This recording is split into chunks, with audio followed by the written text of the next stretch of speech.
ओम नमो भगवते वासुदेवाय नमः। नमस्कार, मैं ज्योतिषाचार्य वरुण प्रकाश ज्योतिष के आज के संस्करण में आपका स्वागत करता हूँ।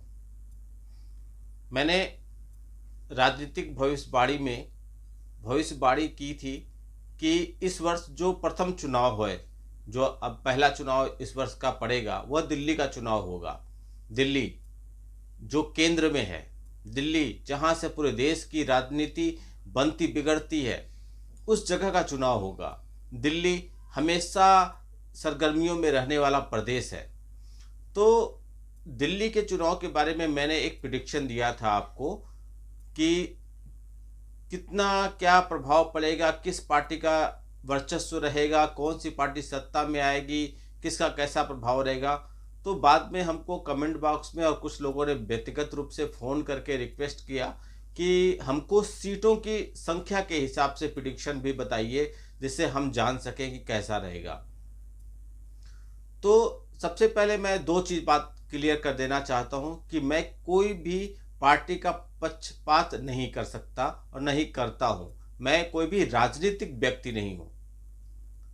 जो भी प्रिडिक्शन मैं करूंगा आपको, वह सब कुछ ग्रहों, नक्षत्रों, पार्टी के उम्मीदवार, पार्टी की कुंडली और पार्टी में जिस दिन वोट डाले जाएंगे और जिस दिन वोटों की गिनती होगी, सभी चीज़ों का गणना करके एक समावेश बनाकर सभी चीज़ों का गणना करके यह भविष्यवाणी की जा सकती है। लेकिन आपने देखा है, कर्म से भाग्य को भी बदला जा सकता है, यह आप जानते होंगे, कोई नई बात नहीं है। यदि आप कर्म करते हैं, ज्योतिष विज्ञान में कर्म का बहुत ज़्यादा महत्व है।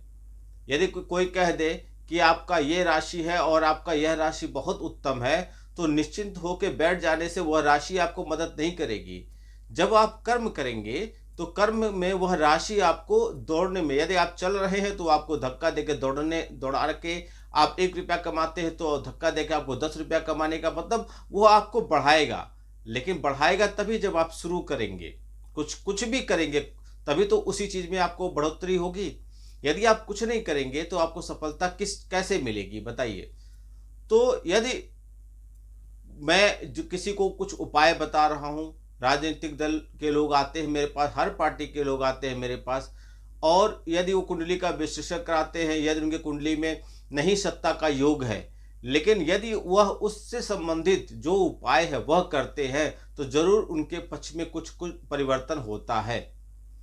तो मैं ये नहीं कर रहा हूँ कि ज्योतिष के माध्यम से अभी मैं सीटों का प्रिडिक्शन दे दूँ, और प्रिडिक्शन तो मैं दूंगा नक्षत्रों ग्रहों के हिसाब से, कुंडली के हिसाब से, पार्टी के उम्मीदवारों के हिसाब, सबके हिसाब से। लेकिन यदि आप अपना कर्म करते हैं ईमानदारी से और ज्योतिषी उपाय भी करते हैं, ज्योतिष का जो भी उपाय है वह करते हैं, तो आपके लिए और भी चीज़ें सकारात्मक होती जाएंगी। इसलिए जान के निराश बैठ जाना और जान के उसका समाचार मतलब समाधान न ढूंढना, समाचार जान के आपके बारे में उसका कुछ रास्ता न निकालना, यह आपका फेलियर का कारण बनेगा। तो हमेशा जानने का मतलब क्या है कि जान के आप आनंद मत लीजिए, जान के उसका समाधान निकालिए कि यदि ऐसा होने वाला है तो हम क्या करें कि चीज़ें हमारे पक्ष में आ जाएं। तो इन चीज़ों का हमेशा ध्यान रखिए। ज्योतिष में मुझसे पूछे लोग कि दिल्ली में किसकी बनेगी सरकार, तो मैंने इसके बारे में बहुत अच्छे से अध्ययन किया था, बहुत कुछ मैंने अध्ययन किया था, पार्टी के चीज़ों का अध्ययन किया था।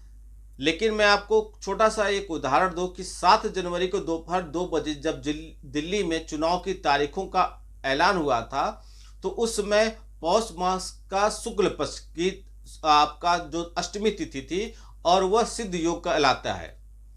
और जब तारीखों की तय की थी, जब चुनाव की तारीखों तय की, तो वह रेवती नक्षत्र के हुआ था। पार्श्वमुखी नक्षत्र माना जाता है, यह बहुत बढ़िया शुभ मुहूर्त माना जाता है।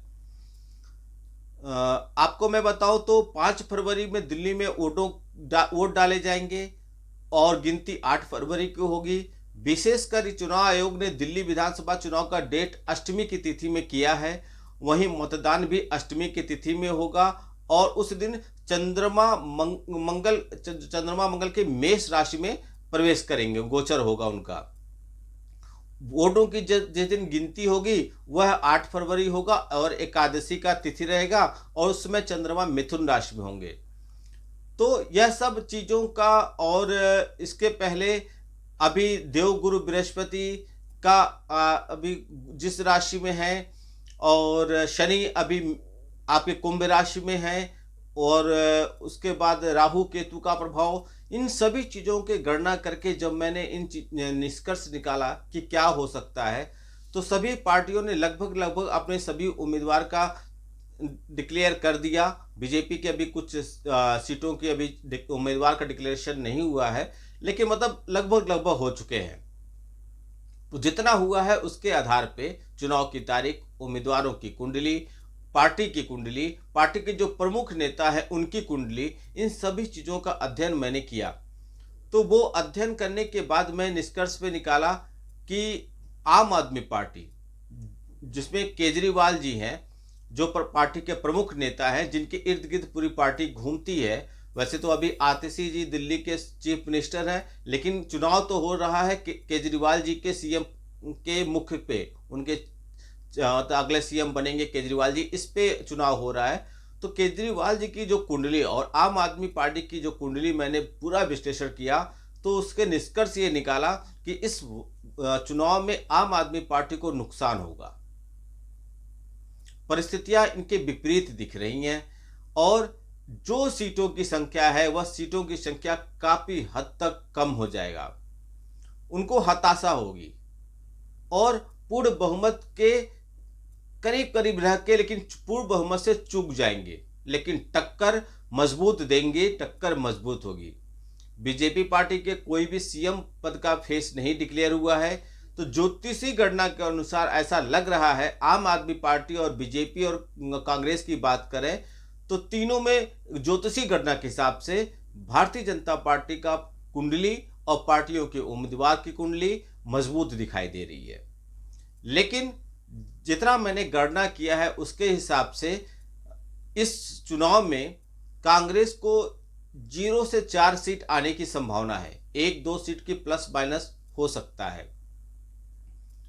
मनीष सिसोदिया, सत्येंद्र सिंह जिस सीट से चुनाव लड़ रहे हैं कड़ी फाइट देंगे, लेकिन थोड़ा ऐसा लग रहा है यदि ज्योतिष का कुछ उपाय नहीं करते या कुछ ज्योतिषी उपाय नहीं करते, उस पर कुछ विशेष ध्यान नहीं देते, तो सीट फंस भी सकती है।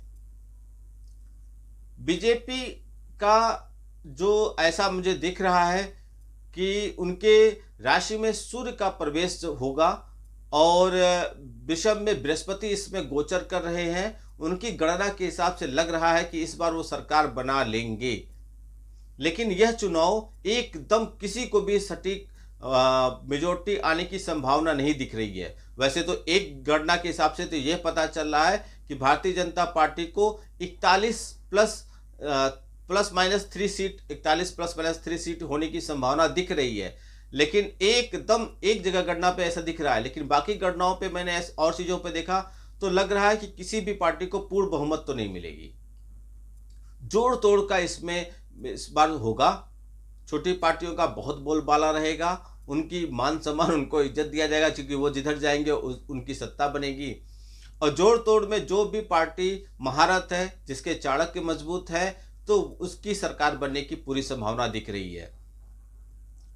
ऐसा मुझे लग रहा है कि यह चुनाव में वाद विवाद बहुत होगा, बातों के तीर बहुत चलेंगे, लेकिन कुल मिलाकर ऐसा लग रहा है कि आम आदमी पार्टी को अपने पिछले प्रदर्शन के तुलना में इस बार बहुत खराब प्रदर्शन से गुजरना पड़ेगा, सामना करना पड़ेगा। चुनाव आयोग ने जो तारीखों का डिक्लेयर किया है उसका भी बहुत ज़्यादा महत्व होता है। तारीख का, दिन का, आपका जन्म किस दिन हुआ उसका बहुत महत्व है ना कुंडली में। ऐसे किस दिन इलेक्शन होगा, किस दिन वोट डाले जाएंगे, किस दिन काउंटिंग होगी, इसका भी बहुत महत्व है। तो ये गणना इन्हीं सब चीज़ों पे आधारित था।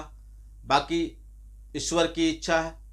यदि हमको मालूम है कि हम चीज़ों को नहीं पा सकते, तो रत्नों के द्वारा, यंत्रों के द्वारा, मंत्रों के द्वारा, ईश्वर से प्राप्त करके शक्तियों के द्वारा हम चीज़ों को काफ़ी हद तक सकारात्मक कर सकते हैं, नकारात्मकता दूर कर सकते हैं। इसलिए जिसकी जैसी इच्छा रहेगी उस हिसाब से वह करेगा। बाकी हरी इच्छा, बाकी सब भगवान की इच्छा। आपको वीडियो बहुत अच्छा लगा तो चैनल को सब्सक्राइब कीजिए, लोगों तो पहुंचाइए जिससे सभी लोग जान सके। आपका दिन शुभ हो। भगवान भोलेनाथ का आशीर्वाद आप पे बना रहे। नमस्कार। जय श्री राम।